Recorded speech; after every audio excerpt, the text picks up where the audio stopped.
y a une difficulté dans ce sujet, enfin le financement des Serm. Il faut bien comprendre qu'aujourd'hui, on a un financement qui fonctionne bien pour les transports urbains. Tout le monde a admis la règle du versement mobilité, des recettes commerciales et des contributions des collectivités.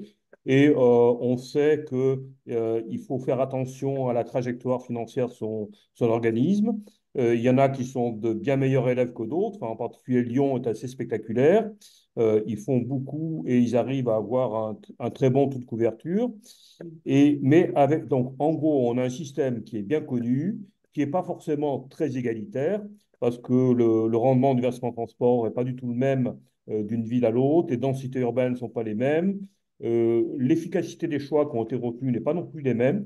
Je veux dire, Toulouse, ils ont un excellent versement transport, ils ont du métro automatique, et ils ont une ville qui s'étale tellement que de toute façon, quoi qu'ils fassent, ils ont beaucoup de mal à avoir des performances de report modal intéressantes.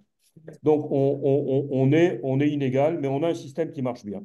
Les Serm, il va falloir financer, à mon avis, au moins autant pour desservir correctement le suburbain. Ça se fera graduellement, mais donc il faut quelque chose d'assez périn.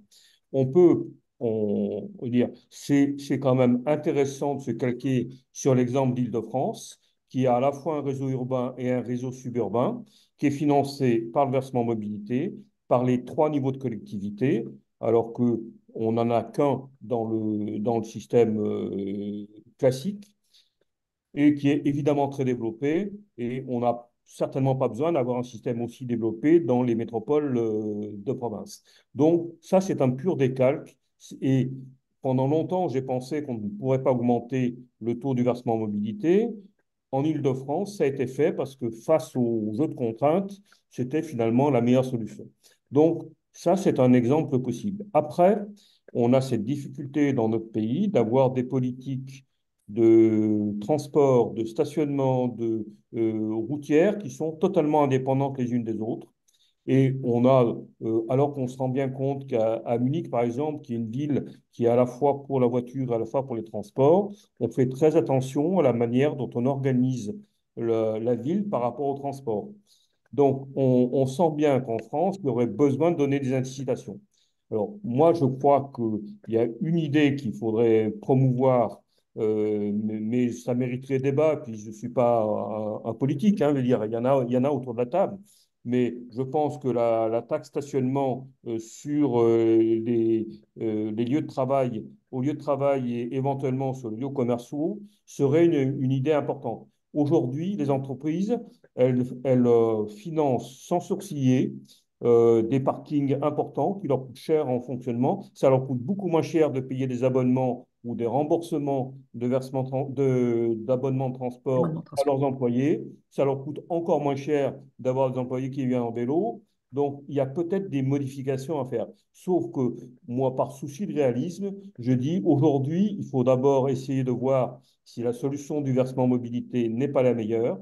Et en même temps, ça veut dire qu'on règle définitivement les rapports entre les régions et les Les métropoles, agglos. parce qu'il faut que chacun fasse.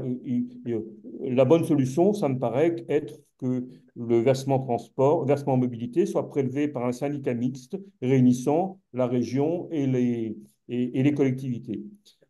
Et là, du moment où on a ça, on commence déjà à avoir quelque chose qui tient. Après, il y a un second problème qui est délicat, c'est que quel est le périmètre de la métropole? On pourrait penser que ce serait le, le périmètre, l'aire d'attraction des villes, qui est un ratio qui est fabriqué pour donner qui donne les communes dont plus de 15% des habitants viennent travailler dans le pôle central. Mais dans la pratique, les quatre projets qu'on connaît, sur lesquels il y a vraiment beaucoup d'informations, Lille, Strasbourg, Bordeaux et Genève, ça va plus loin.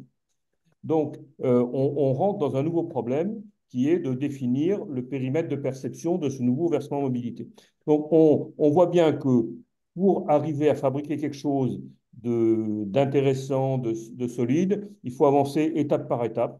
Moi, si la solution du versement mobilité fonctionne avec la mise en jeu des départements et des régions dans le dispositif, je pense qu'on aura franchi un premier pas. Après, il faudra traiter le problème des transfrontaliers. Il faudra traiter le problème des RER qu'on voudrait organiser sur des littoraux, sur le littoral, sur les sillons, le sillon lorrain, le sillon alpin peut-être.